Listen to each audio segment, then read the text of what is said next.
How do you build sexual tension before even getting to the bedroom? All right, let's start with some things that are critical.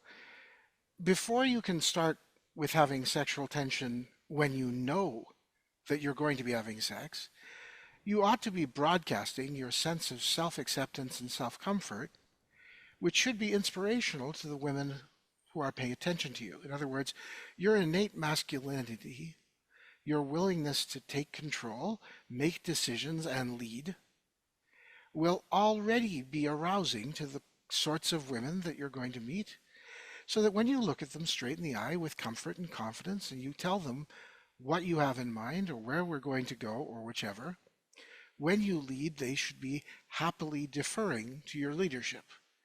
It shouldn't be, where are we going? It's more, where are you taking me? In her mind, she has to have made the choice to follow your lead, at least when you're getting to the point where you're going to be engaging in some sort of sexual thing. So building sexual tension with women usually takes the form of they're grabbing onto the rope that you've left out for them, and you're constantly belaying rope. Okay, to anyone who wants to grab onto it, it's part of your innate culture of communication with people that you might find interesting. You're constantly laying out through a flirty kind of conversational style and a comfort in yourself that if you'd like to know more, grab hold of the rope and follow. So as soon as you start to establish the relationship between yourself and the other person, and it becomes clear that they're interested, you want to maintain their interest. So you keep the tension by making it clear that you know what you're doing and you know where you're going. Most important, you shouldn't be asking them questions like, I don't know, what do you want to do? Right? Once you've decided you're leading them to a bedroom or to a place where you're going to make out, or you walk them to where you're going, leading slightly, holding their hand and having them struggle a little bit to keep up, then you can stop, push them up against a wall and kiss them, which sends all sorts of excitement vibes to their mind, and say, shh, we've got to be quick about this, even though there's no reason to be. Then rush them on to the next place, always demonstrating that they are being pulled along by you. Almost every woman I've ever known wants the man to take the lead. She wants the man to know what he's doing and to be willing to put her into the situations and places she wants to be. Is there anyone here who has not experienced this, guys? I see you all switched your mics off, so but Yeah, sorry, I had motorcycles going by in the background. yeah, that also helps. Yes, but no, I absolutely agree. My feelings on the matter is I don't try to create it. I keep my eye out for its presence already. Right. So in my world, I only deal with full on, full tilt, high sexual interest women. I'm not interested in taking a low level to turn into a medium and into a high or a medium into a high. I don't waste my time with any of that. It's either a 100% yes or nothing at all. And the reason being is that once that's there, like I have a saying within my school that wherever there is a location of desire, that automatically becomes a leverage point. Mm-hmm. So this is with sex, this is with business dealings, this is with anything where whoever is desiring and the person who has that which is desired, that person now has leverage. I think I read And about that in The Art of the Deal. right. It's the same idea. And so the trick of it, and where I find the most fun, is when you lengthen the lever, right? And make things easier and easier. And you do that through creating tension. And tension is often created through extension of time. So it's a balance of keeping that tension and stringing out the time and pulling it longer and longer and longer. And the idea that they're going to get something, they're going to earn something or what have you. But when that's going to happen, who knows? Maybe it won't ever happen. And that really, really drives up. But all the while, you're still tickling whatever that part in their mind is where you found that leverage point, and you can keep it going indefinitely. And they never get satisfaction ever. And just the arousal just keeps getting higher and higher and higher and higher, like practically indefinitely. Well, as long as you're prepared to provide them with that satisfaction at some point, once they convince you to go to a bedroom or wherever. Now they would have to prove it, but we all have our standards. I agree. I agree. Yeah, so I think there's two parts to this. There's the first part where you need sexual attraction. That's what is going to leverage all of this tension. You can't simply pull away if there's nothing coming towards you, right? It's so the first step is going to be creating some value there. Now, obviously, if we're talking about sex, I think the greatest thing here is to create some sexual value. One way to do that is to show sexual experience, is to explore the girl's kinks, is to find out what she wants. If you can open up a communication channel there where she has an expectation of what she's going to get, that's going to create a lot of tension. So if she knows, okay, we just spoke about Shibari a second ago. If the girl's fantasy is always being to tie up, you find that out and then you tell her, listen, you were going to look so fucking sexy in my red robe, I can already see it. That builds tension. And going back to what Justin said, now you need to figure out how far you're going to take that. So I use an arbitrary number, like sit around 80%. You don't want to be the guy that now says, oh my God, I can't wait, let's go right now. The girl kind of feels this is a bit needy. She doesn't like it. There's nothing to chase there. Or you're the guy that has a bit of an ego and completely holds back. And now you're like, oh, I don't really even know if I want this. And then the girl, again, she's scared of rejection and she doesn't show any interest either. So you find that sweet spot. I say 80%, but whatever. You find out where the girl is still chasing at that level. You create the attraction, you bake the fantasies, and that's going to create all the tension you need. And terrific. Yeah, Alrighty. absolutely. Any other comments on this? Well, okay, if we want to actually answer the question a little further, I'd like to say a couple of things. I think everything that's been said is brilliant. When you have someone who you know is going to come to the bedroom with you or to wherever it is you're going to be having your sexual action, to ensure the sexual tension is high, it's vital. We've all communicated the same thing, which is the person who is being led must be confident that the person who is leading is enthusiastic but not eager. Okay? It's not a puppy dog desperate to get you into the bedroom and satisfy himself. He's someone who is gladly taking you on an adventure. This is the mind frame of the woman. She has to understand she's being led to something that she would enjoy. And so she must follow willingly. In the world of power exchange and BDSM and such, it's not about pain, it's not about humiliation, it's about intensity. Keeping the intensity high. And you keep intensity high by taking a person out of the mundane where they're operating entirely on habit and take them into the world where they're operating on intention, where they've decided they're after something.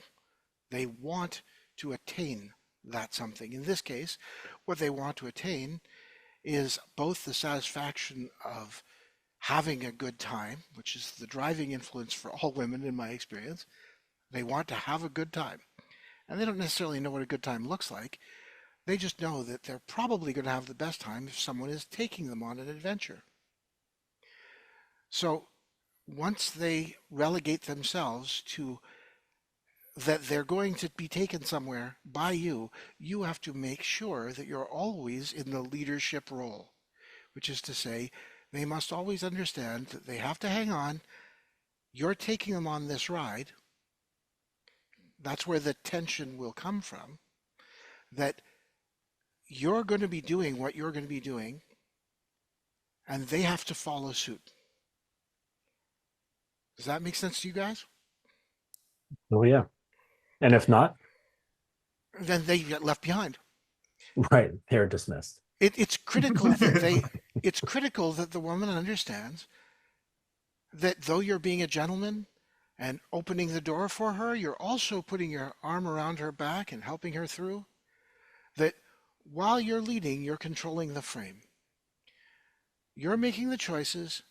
You're checking in with her to make sure that she's following. But if she isn't following, you're still going to keep going. She has to recognize she has to keep up. That she's not actually the one in control. Because if she won't choose to put herself in your hands, then the experience is going to be one in which she will not believe she's going to be thrilled. There's a wonderful thing I've learned about women, if I may. Every woman knows upon her first encounter with a man that she finds interesting. And by the way, I speak for the vast majority of men who foolishly imagine that they need to be attractive to get girls. Being attractive is a nice thing, but being particularly attractive will get you at most about 60 seconds of attention from a new girl. The truth of the matter is, after 60 seconds of interaction, she'll have made up her mind whether or not there's something there worth pursuing or not. It's much more important than to be attractive, to be arousing. A man who loves himself and respects himself, who leads because he has some idea where he'd like to be, who is comfortable having someone follow him, but also comfortable with going on his own, who loves and appreciates and treasures women, is going to have an endless number of women paying attention to him because he is fundamentally arousing. His lack of self-doubt, his lack of need for validation and affirmation from other people will make him very arousing. A pimp who's peacocking to the nines, completely over the top in outrageous outfits, purples and deep velvet blues and orange shirts and things like this, gets attention because he's prepared to say, I don't give a fuck about the people who are going to stare. I'm happy that they're staring. I'm going to do what I'm going to do. And if you come along, we're going to have fun. It's going to be a good time. This is not a requirement for you to be an arousing man in the world to be over the top or ridiculous. In fact, the arousal comes from the other person's recognizing you own your shit. You are you. You figured out what you like. You're leading. And if they follow along, they're going to have a good time. So, for women, the problem domain is, overwhelmingly, if asked, most women will say, most men don't give a shit about whether a woman has a good time in bed. And I've done this test many, many times with literally more than 1,000 respondents, asking them individually, do you believe that most men are interested in whether you have a good time? And overwhelmingly, the answer has been no, because women don't understand one of the major faults that we have in our culture, pretty much worldwide, which is that despite what Justin said about having a woman open up and communicate, and what Marcus said about making sure that people's interests and enthusiasms are well understood and on the table, most women are mortified by the idea of a man's understanding that they are sexual. Most women are mortified by the idea of outing themselves as knowing what they like, because they fear that if a man thinks they know what they like, then the man's going to think that they're easy to use. The man's going to be able to get something from them for nothing. Or Johnny will judge the shit out of them. Precisely. The judgment comes in. Almost every woman dreads the idea of being described as a slut. Not being described as a slut by men. That just means that those are men she's never going to hook up with. Being described as a slut by another woman means she's essentially being branded as a traitor to her gender. She's violating the sexual cartel under which women are all raised to understand that if they give away the milk, no one will buy the cow, and therefore, if they're a slut, they aren't desirable. Men have been raised by other men to believe the only thing worth having is something that costs them a lot. And so, for women, a woman who's called a slut by a man, when it's not in a sexual play, she knows that the man imagines she's going to be easy to use. And nobody healthy wants to feel used. Everyone wants to feel appreciated, respected. They want to feel that other people value them. So anyone who thinks they can use you clearly doesn't value you. No woman wants to go to bed with a man after the fact, have him not answer her calls or not call her back, not follow up, because then she feels used. Similarly, no man wants to feel used. He doesn't want to spend a bunch of money, take her out a bunch of places, buy a bunch of things for her, have her invite her friends over and have them spend his money. No man wants to end up spending a bunch of time with a woman who doesn't give him the satisfaction of paying attention to him all the way into the bedroom.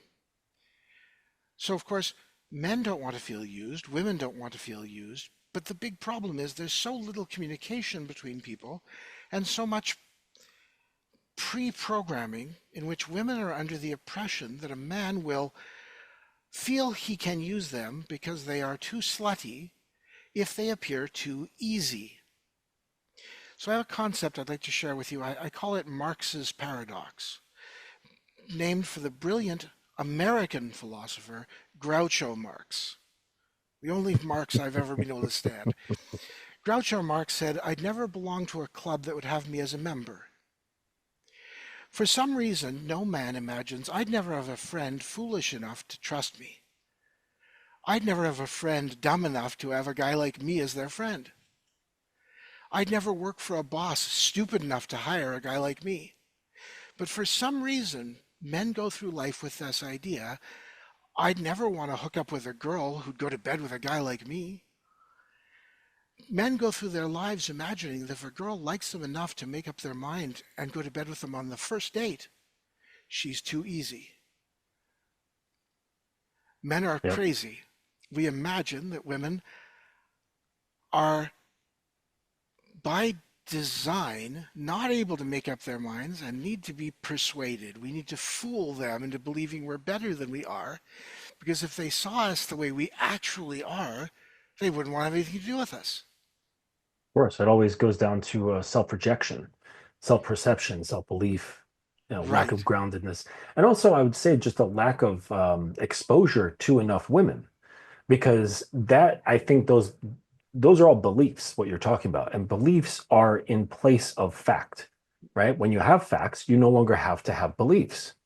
So the thing is that when people talk like that, it reveals them. When guys talk about these things and they have these generalized criticisms about how women are, it just shows that they haven't much experience with women. For sure. Actually, I wanted to see if you could see what it says on my shirt, just in context of what you had just said. Ah, Facts. yes, yeah, facts. Nice. Yeah, but there's something I wanted to jump in real quick about that. Um, Fast, no lead up, no ramping, no seduction, no foreplay type of fucking. And you said, most women, they don't like this. There are times when that actually is great. Oh, And it's with a no certain question. type of woman. Yeah, there's like a certain type of girl in a certain type of mood or whatever. And they just like, you know what? I just want to be fucking used like quickly and without remorse. I agree And it's completely. like, I don't care about the foreplay. I'm not interested. Like, just quickly use me, you know? And granted, that's not the norm. That's not super common, like within their own sort of thing. And it might have to do with like, where they It's are on their cycle, that sort it's of thing. But estrus. It's estrus. It's yeah, ovulation. But yeah, and in the old days, we used to call it getting lucky when you happen to meet up with a woman who was in that space just a few days before she was going to ovulate, and her brain was saying, "Must harvest sperm." Right? And you can go shopping for that. For most of my sexual career as a younger man, knowing that I wasn't attractive looking, I've never been a handsome guy, there have been few women who've ever described me as attractive until after they've been to bed with me and they're telling their girlfriends about me. They tell me I'm gorgeous. They tell them I'm sexy and gorgeous, whatever, because once they've gotten to know me and they've recognized that I can deliver the goods, in their brain, they remodel what sexy looks like to include me. Okay? And this is something every Asian discovers when he's dating in the world of white women or even African, black women. A girl will go, oh, I couldn't never date a guy like that. And then once she's met a guy and does end up going to bed with him, if he can deliver the goods and provide a good time, suddenly she's now open to an entirely new type of person. Okay? sure. And the What I funniest like to bit, do is I'm sorry to interrupt, but what I no, like to no, do is extend that. Um, like I'm trying to extend the amount of time to bring that interest to the point where you're talking, right? To get to that same result with longer amounts of time of me actually touching her. sure, So it's I understand that it's easy to get that confirmation of belief once the impact, the emotional and physical impact of having a sexual experience with a guy, right? Like that I get. And that's pretty easy, right? The for probably for all of us on the panel, that's probably pretty easy to achieve. But what I'm trying to do is how can I get the same result without actually even touching her? I like touching her without touching her and get the same type of reverence and desire and lust without ever having laid a finger on her and trying to absolutely. extend that as far as I possibly can until it snaps, right? And then I'm like, oh, okay, well, that person has this amount of time with, and I think that in order to like really understand stuff, just like any scientist would or whatever, you go into it knowing that you're going to break some eggs. And that's just the way it goes. But for the sake of learning a broader lesson, and I've messed things up, and just say, oh, well, I guess that's the result of, playing around this way. 100%, I agree with you completely. In fact, what you were saying first, I'd like to comment on this in two parts. Let me just first make my joke, which is whenever I'm designing a bridge, first thing I do is I fill up trucks with greater and greater quantities of mass and run them over the bridge until the bridge collapses. And then I know what to put on the sign as the maximum when we rebuild the bridge exactly as it was. Um, Yeah, that's and- kind of in line with what I'm talking about. but but on a more serious level, absolutely, a woman will feel your contact and your touch. When you're talking about building sexual tension, a woman will, in her mind, acknowledge that she is being touched by you, that she is with you, she is engaged with you, and the engagement touches in her brain exactly the same places that would be touched if you were touching on her body. She can be, by a talented enough speaker, she can be led to an absolute, genuine, real body orgasm without ever being physically touched at all Mhm. and without needing to touch herself. Okay? Women are pretty remarkable. If you if you know what you're doing and you can make them comfortable enough in things, you can happily guide them to a place where they will consistently get off giving you blowjobs, for example. Um, or they Oh can, yeah, yeah. Girl, like a lot of girls don't realize there's a magic button in the back of their throat. well, I like to say that They- because it justifies their going further and further, but it doesn't even need to be a physical. There isn't really a physical connection.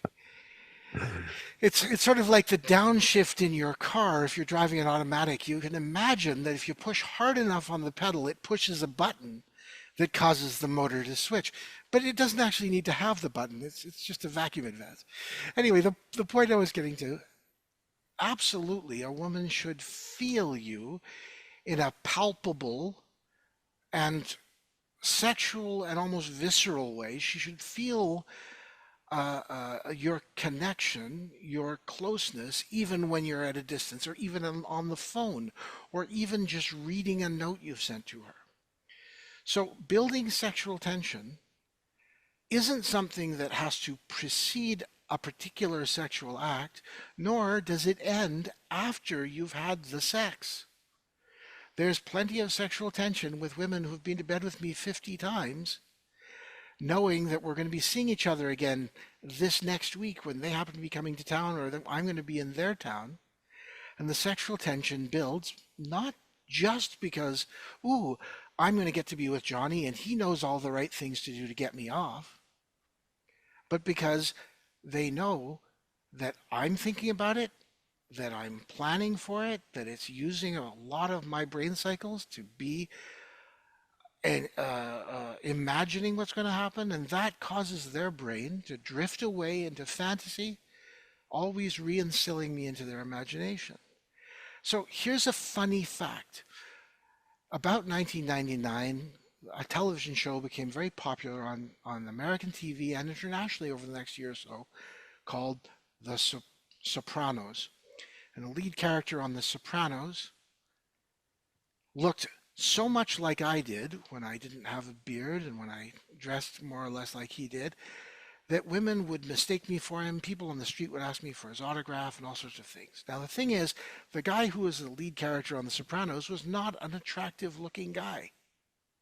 He never became an attractive looking guy, but he was right up there with Brad Pitt on the top sexiest men in the United States, according to most men's magazines and People and even GQ. Because despite the fact that he was lumbering a 6'2", 240-pound, balding, old guy, he had characteristics that women mapped in their minds as super attractive and arousing for them. He was confident, masculine, demanding, direct, a complete leader, and not full of primal self-doubts as a general rule, willing to defend and protect, and women just were totally smitten by this. And the interesting thing is, because I looked like him, even when women knew I wasn't him, and even when they thought to themselves, wait a second, the actor James Gandolfini, he isn't the character he plays, Tony Soprano. James Gandolfini wasn't actually a gangster, killer, leader, and neither am I. But in their minds, once they had a model in their minds of what was going to be sufficient to turn them on and help them fantasize and get off, suddenly I became attractive through no action of my own, because I looked like someone who play acted a character on television. And this gave me the ability to recognize, because it was so clear and completely unignorable. I had gone from being a 5 on Hot or Not, which is a rating system online. People would take a look at your picture and decide, yes, they think you're hot. No, they don't think you're hot. And I was about average, which was completely fine. I was never going to complain about being average looks. And suddenly my numbers started to climb as more and more women started to get turned on by this fella who looked kind of like me. And I realized that a woman's attraction gauges are controlled by the things that she fantasizes about rather than the things that she knows, the things that she imagines are going to provide her with the sexual interests and delight. And suddenly I became a much more attractive guy, despite the fact that nothing had changed in me. I didn't look any different. I didn't model myself after this character or change my outfits. But suddenly my type climbed in people's minds. And as I watched the body positivity movement trying to make Lizzo into a sex symbol, and I think, no, it isn't going to happen for me. I'm still going to go after girls who would have looked good in 1970s Playboy magazines. But for some reason, ridiculously huge asses have become the order of the day, and other things I can't relate with. But of course, we as people, we're pattern recognition machines. That's basically what we do. We look for things that are familiar to us. So one of the things that builds sexual tension is being the sort of person who inspires in women the confidence that you're going to deliver the goods.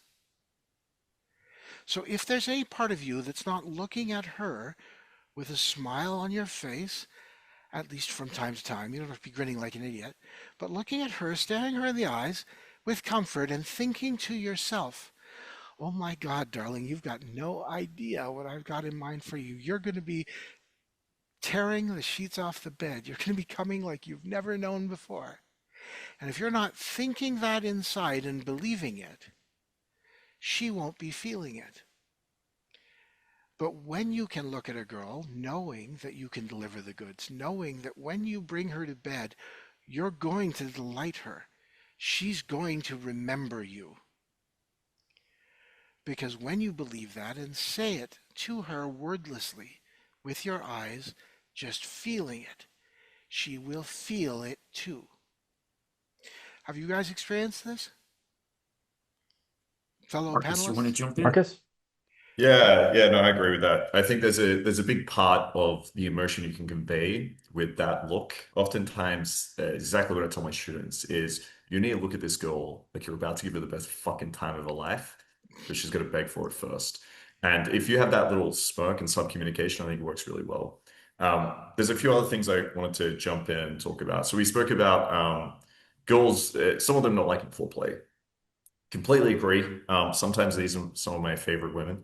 Oh, for I think sure. it's often more than estrus as well. I think a lot of these girls can either be, they find it hard to get, what we were speaking about before, into the moment. So if someone's sitting there and eating them out, all they're thinking is, like, have I shaved enough? Do I smell? Is this guy into me? Am I going to see him tomorrow? It's like the grocery list going on. Some of these girls find it easier to just get into the moment if you just grab them and throw them against the fucking wall. The other thing is some girls have, weird attachment. They're just very avoidant. Other Yep. girls don't actually like clitoral stimulation that much or any other type of foreplay. Some girls, especially I find Eastern Europeans, they will just call you gay if you like look at them in the eye for any length of time or you smile at them. So they actually really enjoy being in that submissive space, and I think they have a higher threshold for it. So again, I think the really important thing here is to always try to figure this out before you get into the bedroom. If you're sitting there naked with a girl and now you're thinking, hang on, should I go down on her or should I choke her? Like to wrap your hands around a girl's throat and not know if she likes it yet, it's an intimidating thing for most guys to do, and it can lead to really poor sex if the girl's just like, actually, I don't like that. So I think finding out with some type of sexual conversation first, usually I'll make a cold read, like, look, you seem super feminine. I love it. I can Mhm. tell you want a more confident, dominant guy. And then you can try to get into the types of sex that she likes. Because some girls will actually say, well, actually, I prefer more of a nice guy. And you're like, okay, let's decode what she actually means. But you might get into more of a tantric angle where she actually does like more sensual, like feeling-based sex. I had a student last night that had a girl that was talking about the energy exchange of sex, and she doesn't like to give away her energy. And this is someone that going down a tantric angle, which is great. Let's not steal each other's energy. This isn't a zero-sum game. Let's add to each other's energy. By the No, end let's of this cultivate it. interaction, you should be walking away here on a fucking cloud, okay? After the 15 orgasms I'm about to give you, you're going to have so much energy, you're not going to know what to do with it. So I think there are some girls that are going to like foreplay. There are some girls that aren't going to like foreplay. I think it's our job to try to find that out and open the girl up as much as possible before sex to make it better. And then the last point I wanted to speak about was sexual tension. So we mentioned that you want to keep this going. A lot of times after sex, guys might lose it completely. I think this is probably the number one reason for bad retention. If you're a guy out there and you've had sex with a girl and now she's not answering your messages, or she tells you she's not looking for anything right now, or she just wants to be friends, it's probably because of sexual tension. So here, what you need to make sure you're doing is not having sex and then telling the girl, wow, I can't wait to see you again, and this is amazing, and I love you so much. It breaks all tension. She still needs to think, is this going to happen again? What's it going to look like next time? Maybe there's another fantasy that you can explore after sex. Like, what have you tried? Sorry, what haven't you tried that you've always wanted to? If she does talk about something now, it could be like a threesome. Now it's on the cards for next time, and it's going to build that tension. So, as a guy, and everyone listening, I think it's important to start to realize what are my actions and behaviors that make the girl start to chase me more? And what are the actions and behaviors that kind of feel like she gets a little bit overly validated here? I think a very common one is kissing. If you're making out with the girls at the club, making out on dates, getting back to your place, and your only way to escalate is making out with a girl, unless you're really good at this and you're able to make out in a very dominant sexual way and pull back afterwards, 90% of the time, this is actually going to break a lot of tension and it's not actually going to escalate. If you're wondering why you made out with a girl and now she's like bounced off to the next guy at the club, it's probably because this is super validating and your expression as you're kissing is just enjoying it way too much for yourself as opposed to creating some like teasing here and it actually being an escalation to something, as opposed to, great, I kissed a hot girl, this feels amazing for me. So yeah, I think those are the things I just want to add in. I think it's important for Yeah, guys to all start great reflecting on it. points, Marcus. Really All excellent. great points. I want I to actually hold off go on ahead. just a note about kissing and stuff. Like that's actually something that I hold off on. And while utilizing other forms of creating tension and in a bond of whatever way, because that's something that's so expected and so standard that it's like, okay, I'm not going to do that, right? And it colors the interaction. It I don't know quite how to describe it, but it sends this message that like, no, you have like this area, this thing that's so common. I have a different perspective on it. I hold it to be of something important, and you don't get this until I say you do, until I think that you deserve it. And it changes the color of things. Like I would say, like guys, try it out. Like withhold kissing, and but don't withhold other things, and it changes things. And then when you do kiss her, it's like, oh wait, what did I do to deserve this? Like what just happened now? What caused this shift in him that he is now kissing me in whatever way? It could be passionate or whatever, you Yeah. know. No, I And it completely really agree. shifts stuff a Yeah. lot. I And then like the other what was the other thing? Oh no, go ahead, Marcus. I Yeah, yeah, forgot the I was gonna add on conversation. to that. I was gonna add on to that because Yeah. this is something I do with blowjobs. So when I'm chatting to girls and we're talking about the things we like and are interested in, this is where you can show some sexual experience. So you can talk about a range of kinks because now you can deliver those range of kinks. But one thing I'll say is like, look, I'm not really into girls sucking my dick. It's not my thing. And she'll be very surprised and she'll be like, what? Like every single guy loves this. And I'll say, look, I like to be in fucking control. And when you're sucking my dick, I just don't like, I prefer you to like bent over my bed. Like this is just what I prefer. I'm like, look, there's been some girls that are really, really good at it. And I'm not gonna lie, that was great. I enjoyed it. But like most girls just aren't. And this, again, it creates that chase a little bit. This girl, imagine what she's thinking right now. She's sitting back thinking, hang on. So you don't like blowjobs with some girls? Some girls gave you a great time. I guarantee you, if you enjoy blowjobs and you want girls to actually suck your dick really well, this is what's going to happen. They will chase for that. They will try and press you, and they're desperate to now suck your dick. A similar thing like semen retention. I went through a tantric phase for a while where I was doing like no coming for half a year. Now I do it intermittently, but telling girls like, listen, I don't come. It's part of a tantric practice, but there's been one or two girls that have made me, okay, I hope that's not you. And they're so desperate to make you come. They're super passionate. So anytime I agree with like kissing, it's a very generic. Every guy kisses for validation. Every guy over kisses. The girl knows that kissing leads to sex. Like it's just an awful practice to be your go-to for escalation. What I'd rather use is dirty talk or a massage, or if you're going the dominant angle, then yeah, throwing her against the wall is always helpful. But yeah, the kissing, I agree, avoid that. And if you can find other areas that are similar to that that you can use as a tool, I think that's also a great thing to do.